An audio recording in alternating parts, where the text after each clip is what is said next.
چالاک موچی۔ ایک گاؤں میں ایک موچی رہتا تھا۔ موچی سے کوئی کام نہیں کرواتا تھا۔ ایک دن اس کے گھر میں سارا راشن ختم ہو گیا۔ موچی کی بیوی نے موچی کو کہا کہ آخر کب تک ایسا چلے گا؟ گھر میں سارا راشن ختم ہو گیا ہے۔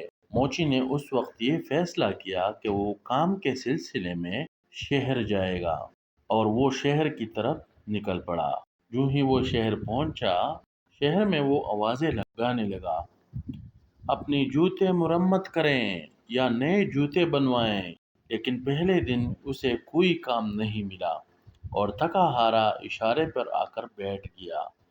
پھر اس نے ہار نہیں مانی اور اگلے روز جو ہی وہ کام کے لیے نکلا، ایک عورت نے اسے ایک جوڑا دیا اور موچی نے وہ جوڑا سلوا کر واپس دے دیا۔ اس نے اس سے ایک سکہ لیا۔ جو ہی وہ آگے بڑھا، دوسری عورت نے بھی کچھ جوڑے سلوانے کے لیے دیے اور اس کے بدلے میں اسے سکے دیے۔ اسی طرح کچھ دنوں میں اس کے پاس 4 سونے کے سکے جمع ہو گئے۔ اس نے سوچا کہ 2 سکوں کا گدھا خرید لے گا اور باقی 2 سکوں کو گھر لے جا کر اس سے گھر کے لیے راشن خرید لے گا۔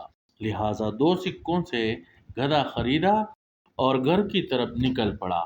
شہر اور گاؤں کے بیچ میں ایک جنگل آتا تھا۔ جو ہی وہ جنگل سے گزرنے لگا، اسے راستے میں چوروں کا ایک گروہ نظر آیا۔ وہ سوچنے لگا کہ اس سے اب کیسے بچا جائے۔ اچانک اسے ایک ترکیب سوجھی۔ اس نے ایک سکہ گدھے کے گلے میں باندھا۔ جو ہی وہ گروہ کے قریب ہوا تو اس نے موچی سے کہا، جو بھی پاس ہے نکالو ورنہ مارے جاؤ گے۔ موچی نے کہا، میں ایک غریب موچی ہوں، میرے پاس اس گدھے کے علاوہ اور کچھ نہیں ہے۔ اس کے ساتھ ہی گدھا ہانکنے لگا اور سونے کا سکہ اس کے گلے سے گر گیا۔ چوروں نے اس کو جھوٹ بولنے پر خوب مارا۔ موچی نے کہا، رکو، میں سب کچھ بتاتا ہوں۔ موچی نے چوروں کو سارا قصہ سنایا کہ جو ہی یہ گدھا ہانکتا ہے تو اس کے گلے سے سکہ گرتا ہے۔ چوروں کے سردار نے اس سے وہ گدھا 50 سکوں کے بدلے خرید لیا اور اپنے ساتھ لے گئے۔ موچی نے اس پیسوں سے پولٹری فارم خرید لیا۔ ادھر چور گدھے کو لے کر باری باری ہر ایک اپنے پاس ایک دن کے لیے رکھنے لگے، پر اسے کچھ نہ ملا۔ اگلے روز چور گدھا لیے موچی کے گھر کی طرف روانہ ہوئے۔ موچی اپنے کھیتوں میں کام کر رہا تھا۔ جو ہی چوروں کو آتا دیکھا، فوراً اپنی بیوی کے پاس چلا گیا اور اسے سارا قصہ سنایا اور کہا کہ چور مجھ سے ملنا چاہے تو موتی کو بھیج دینا، میں آ جاؤں گا، اور خود گھر کے ایک طرف چپ گیا۔ چور جو ہی آ گئے، موچی کی بیوی باہر آئی اور چوروں کے سردار نے موچی کا پوچھا تو موچی کی بیوی نے موتی کو آواز دیا اور کہا، مالک کو بلا لاؤ۔ سردار نے کہا، یہ کیا لے آئے گا؟ تو موچی کی بیوی نے کہا، مجھے جب بھی ضرورت پڑتی ہے تو یہ موتی ہی اسے بلا کے لے آتا ہے۔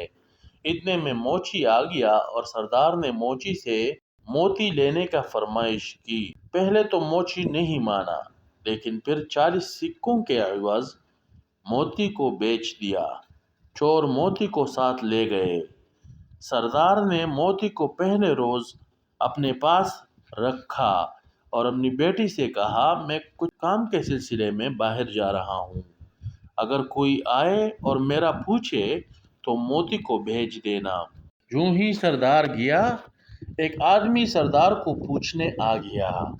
سردار کی بیٹی نے موتی کو سردار کو لینے کے لیے بھیجا۔ موتی سیدھا موچی کے گھر پہنچ گیا۔ کچھ دیر بعد جب سردار آیا اور موتی کو گھر میں غائب پایا تو سمجھ گیا کہ وہ موچی کے گھر گیا ہوگا۔ سردار اس کو لینے کے لیے موچی کے گھر چلا گیا۔ موچی نے کہا کہ موتی ادھر ہی آیا ہے اور وہ اسے واپس کروا کے بولا کہ اسے کچھ وقت ضرور لگے گا اس کو سمجھنے میں۔ جو ہی سردار موتی کو لے آیا اور باری باری ہر ایک چور نے موتی کو اپنے پاس رکھا تو اسے پتا چلا کہ موچی نے اس بار بھی اس کے ساتھ دغا کیا ہے۔ وہ اکٹھے ہوئے اور موچی کے خلاف اس کو سزا دینے کے لیے روانہ ہو گئے۔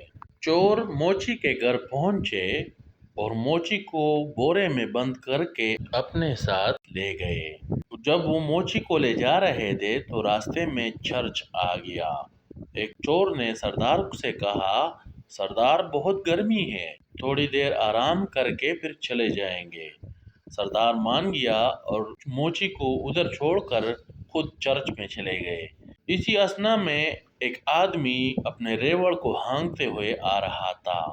موچی نے اس ریوڑ کی آواز سنی اور زور زور سے چلانے لگا، نہیں میں نہیں کرنا چاہتا، نہیں میں یہ شادی نہیں کر سکتا۔ ریوڑ کا مالک موچی کے پاس آیا اور اسے کہا، یہ کیا ماجرا ہے؟ موچی نے کہا، یہ لوگ مجھے بند کر کے بادشاہ کی بیٹی سے شادی کرنے کے لیے لے جا رہے ہیں، پر میں اس شادی کو تیار نہیں۔ ریوڑ کے مالک نے کہا، تو پاگل ہے، اگر تیری جگہ میں ہوتا تو میں یہ شادی ضرور کر لیتا۔ موچی نے کہا، اگر ایسا ہے تو بورے کا منہ کھولو تاکہ میں باہر آ جاؤں اور تم اس شادی کے لیے چلے جاؤ۔ وہ بندہ مان گیا اور اس نے موچی کو چھوڑا اور خود بورے میں بند ہو گیا۔ موچی نے بورے کا منہ بند کروا کے اس کا ریوڑ لیے چلا گیا۔ جو ہی وہ چلا گیا، چور آ گئے اور اس بورے کو لے کے روانہ ہو گئے۔ راستے میں کیچڑ کا ڈھیر آیا اور اس نے سوچا، موچی کو اس ڈھیر میں ڈال دیتے ہیں تاکہ اس کو اپنے کیے کی سزا مل جائے۔ جو ہی انہوں نے بورا کیچڑ میں ڈالا اور روانہ ہو گئے تو راستے میں اسے وہ موچی نظر آیا اور اس کے پاس وہ ریوڑ تھا۔ سردار نے موچی سے پوچھا کہ یہ ریوڑ کہاں سے آیا؟ موچی نے کہا، جو ہی آپ نے مجھے ادھر پھینک دیا، ادھر یہ ریوڑ سونے کے کان کی رکھوالی کر رہے تھے تو میں اس کو لے کے آ گیا۔ سردار نے کہا، ہمیں وہ کان دکھاؤ۔ وہ چوروں کو لے کر اس جگہ پر پہنچ گیا اور اس نے سردار سے کہا، اگر آپ وہ سونا حاصل کرنا چاہتے ہیں تو آپ کو بورے میں بند ہونا پڑے گا۔ یوں ہی سارے چور بورے میں بند ہو گئے اور موچی نے ایک ایک کو کیچڑ میں ڈالا اور اس پہ ریوڑ چھوڑ دیا اور خود وہاں سے چلا گیا۔ اسی طرح موچی کو چوروں سے آزادی مل گئی اور خود ہنسی خوشی اپنی بیوی کے ساتھ رہنے لگا۔ کسی نے کیا خوب کہا ہے کہ لالچ کا انجام بہت برا ہوتا ہے۔ اگر آپ کو یہ کہانی پسند آئی ہو تو لائک اور شیئر کرنا نہ بھولیں اور چینل کو سبسکرائب کر کے گھنٹی کے بٹن کو ضرور دبائیں۔ بہت شکریہ۔ السلام علیکم ورحمۃ اللہ وبرکاتہ۔